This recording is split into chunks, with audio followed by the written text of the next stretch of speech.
Welcome to The Explainer. So, years after the vote, the real economic picture of Brexit is starting to come into focus. Today we're diving into a report that has a really interesting take. The impact isn't some big, sudden crash, but, well, something else entirely. Okay, so here's the core idea of the whole report. It's not about a dramatic overnight economic catastrophe. Nope. The authors use this phrase, a slow puncture. Think of it like a tire that's constantly, slowly losing air. A persistent, gradual drain on the UK's economic health. So what does that actually mean, a slow puncture, in economic terms? Well, it's not a single event you can point to. It's more like a collection of ongoing headwinds. Things like new trade barriers, uncertainty that makes businesses hesitate to invest, all of which consistently hold the economy back from what it could be doing. All right, let's start with the big picture, the macro view. How is this actually affecting the nation's finances as a whole? Okay, this number right here, it's a big one. It comes from the Office for Budget Responsibility. That's the UK's independent economic watchdog. So it's a pretty serious forecast. They predict a 4% long-run loss in productivity.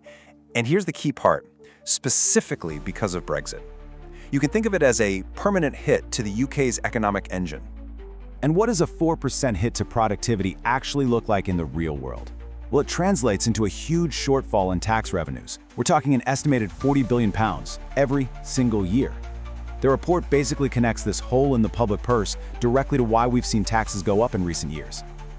Now you might be thinking, hang on, what about the pandemic? What about the energy crisis? And that's a fair point. To really try and isolate the Brexit effect, the report compares the UK's performance to its G7 peers. I mean, all these countries face the same massive global shocks. The one big thing that's different for the UK? Brexit. And when you look at the numbers, wow, they're pretty stark. If you measure living standards by how much the economy has grown per person, the US has shot up by 13.5% since the referendum. The UK, on the other hand, just 1.9%. That puts it right at the bottom of the G7 league table. This story gets even more worrying when you look at business investment. I mean, this is what fuels future growth, right? While competitors like Italy, the US, and France have seen investment just soar, investment in the UK has, well, it's basically flatlined. It's grown by less than 2% since 2016. That's a huge divergence. So the big question is, why? What's actually causing this drag on the UK economy? According to the source we're looking at today, it all comes down to the new barriers that now exist between the UK and its biggest, closest trading partner. And if you look at UK trade since Brexit, you see this incredible split. It's like a tale of two different economies.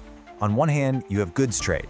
This has been hammered by all the new red tape and customs checks, and it's actually shrunk back to where it was in 2015. But then you have the UK's services sector, which is world-class. It wasn't as affected by the new trade deal and has just continued to thrive. For small and medium-sized businesses, this has been a massive headache. The report calls it a red tape curtain. We're talking about millions of new customs forms every year, really confusing rules of origin to prove where your stuff is made, new VAT complexities, it's a lot. And the result? 1 out of every 8 small exporters has just given up on selling to the EU entirely. And all this friction, all this red tape, it brings us right back to that key number from the OBR, that forecast of a 4% long-run hit to the economy. Now, for a bit of perspective, let's put that 4% loss next to the projected gains from new trade deals.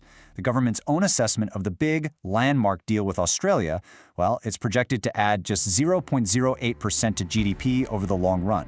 When you see those two numbers side by side, it really drives home the economic importance of trading with your closest neighbors. But here's where it gets really interesting. There's one part of the UK where the economic story has been completely different. The report basically uses it as a real-world control group. And that, of course, raises a massive question. While the rest of the UK's economy has been stagnating, Northern Ireland's has been growing much faster.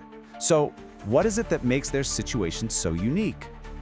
Just look at this data. It's pretty incredible. In 2023, Northern Ireland's economy grew by 2.1%. To put that in perspective, the UK average was just 0.3%. That's 7 times faster. It was the best performing region in the entire country. So what's the secret? It's all about its unique trading arrangement. Thanks to a deal called the Windsor Framework, businesses in Northern Ireland have this special status. They get access to both the UK's internal market and the EU's single market for goods. It's kind of the best of both worlds. They've essentially kept the key trading advantage that the rest of the UK lost.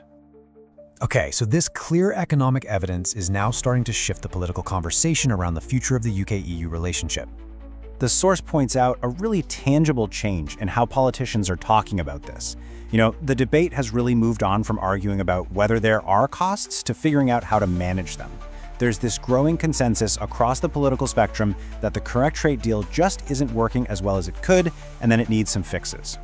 So what are those fixes? Well, the new consensus seems to be focusing on pragmatic, targeted solutions. Things like an SPS deal, that's for sanitary and phytosanitary standards, which would make it much easier to trade food and agricultural products, or getting professional qualifications recognized on both sides. But, and this is a huge but, all of this is happening within very firm political red lines. There's no talk of rejoining the single market, the customs union, or bringing back freedom of movement. And that leaves us with the final, big, provocative question. The report lays out some pretty clear economic damage from leaving the EU's economic orbit, but the solutions being talked about are very carefully designed to stay within the political lines drawn back in 2016. They're about smoothing the roughest edges, not fundamentally changing the relationship. So the real question is it actually possible to fix the slow puncture without just changing the tire?